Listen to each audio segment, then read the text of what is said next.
breaking news today. Please subscribe and then check notification box to get all breaking news alert.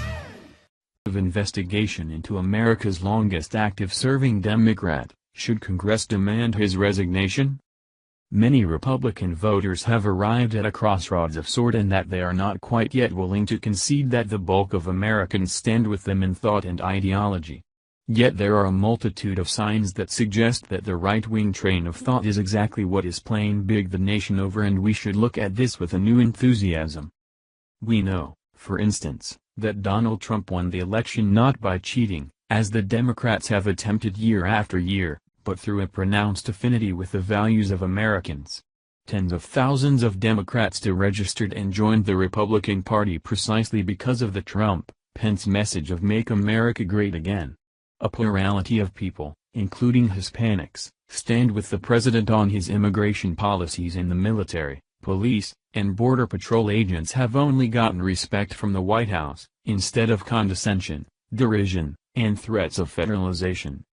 That said, is it any wonder that a man who assured us that Donald Trump was a menace to women, and is now being investigated for serial misogyny, is losing the support of Republicans and Democrats alike?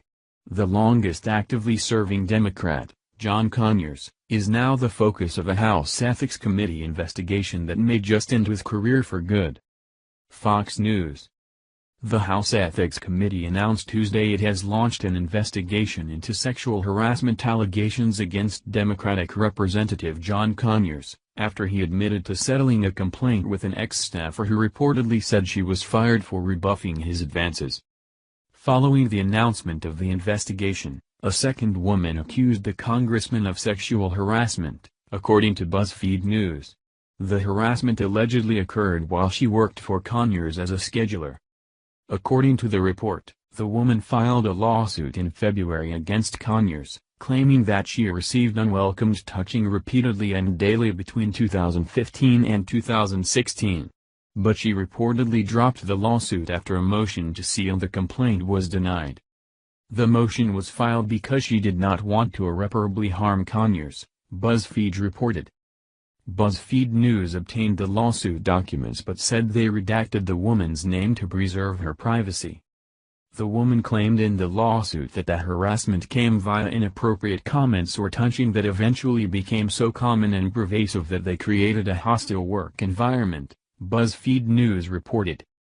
The harassment reportedly began not long after she began working for Conyers and over time escalated to daily encounters that included rubbing on her shoulders, kissing her forehead, covering and attempting to hold her hand, as well as invitations to his home, she said in the court documents.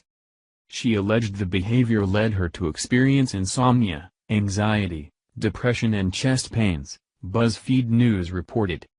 The lawsuit also reportedly included a claim that Conyers' wife called the woman a whore and said she'd wanted to have an affair with the representative. The accuser eventually took a sick leave of absence in 2016, BuzzFeed reported, during which she claimed files were stolen from her flash drive and given to authority figures. She ultimately was dismissed from her position after she refused to provide documents corroborating her need to be on leave, citing an atmosphere of mistrust, the report said. We are being led to believe that a man who has been a civil rights icon is not capable of being a serial misogynist when it's all too clear that the so-called stress that he has been experiencing is a symptom of a guilty conscience. If stress over these allegations is enough to send Conyers to the hospital, then something else beneath the surface is at play, because he has tackled much more controversial matters in the past.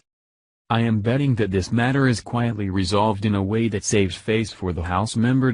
Perhaps a small reprimand, official, of course, that states that while they have not definitively determined that he had committed himself to wrongdoing, the House committee members didn't want to dismiss the allegations out of hand. Something along those lines, to be sure. However, his career will most certainly end on that sour note. Thank you for watching this video. What do you think about this? Share this on Facebook and Twitter along with your comments.